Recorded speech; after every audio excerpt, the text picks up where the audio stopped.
Hey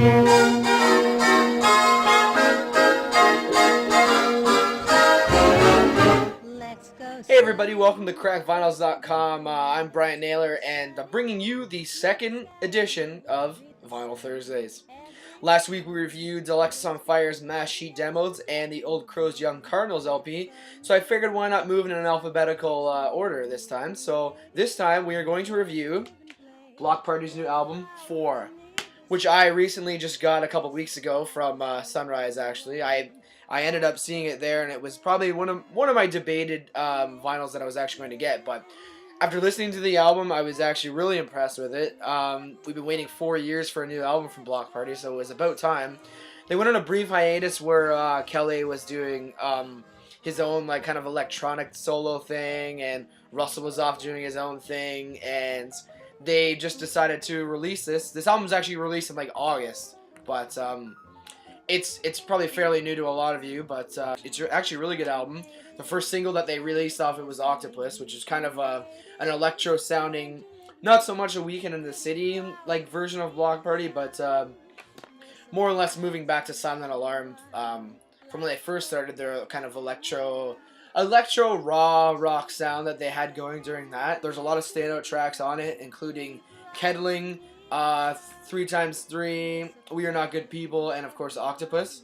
Later on February 25th, they're actually going to be releasing their third single off the album, which is Truth. I'm kind of surprised that they chose to do this as their third single, because I thought there was another kind of stronger sounds on the album that could have been like a new single. Not surprised to see Pitchfork gave them a 4.9 out of 10 for the album.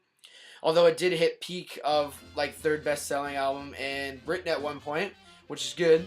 Bloc Party is currently signed to French Kiss Records in North America, which has the likes of Local Natives, Passion Pit, and The Hold Steady, which is some pretty like big indie bands if you think about it. If I were to rank this album, it would probably be my second favorite Bloc Party album, with songs like Kettling and 3x3. It gives you that like rush, the electronic rush that Bloc Party tends to give you from Silent Alarm, which I missed. I'll post a link to the iTunes where you can buy the album, or you can obviously check out their videos on YouTube, which I'll be posting as well, that you can see for their signals, such as Octopus.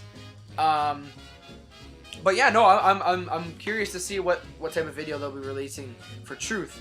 It could be a lot different than what we're used to seeing from Bloc Party, but more or less we'll be impressed by it. If you have any suggestions for any vinyls or albums I should be reviewing next week for Vinyl Thursday, just leave me feedback in the comments or questions section on the left-hand side, or reblog it and let me know. I'd love to hear any of your opinions, and I appreciate that you guys keep checking out my blog, and I keep getting followers every single day, which is awesome. I really appreciate it. And if you'd like for me to review anything in particular that you have on your minds, let me know. It doesn't necessarily have to be rock or anything like that. It can be hip-hop, doesn't really matter to me actually, but it just, one suggestion, just don't let it be country. Please and thank you. Thanks for checking out crackvinyls.com, and for more, keep checking daily as I do daily posts, whether it be album news, show news, but yeah, I'll be making more videos in the future to let you know what's going on in the music life. So check out Bloc Party's 4, great album. Support them. Go to iTunes and download it. Thanks. Until next week, take care.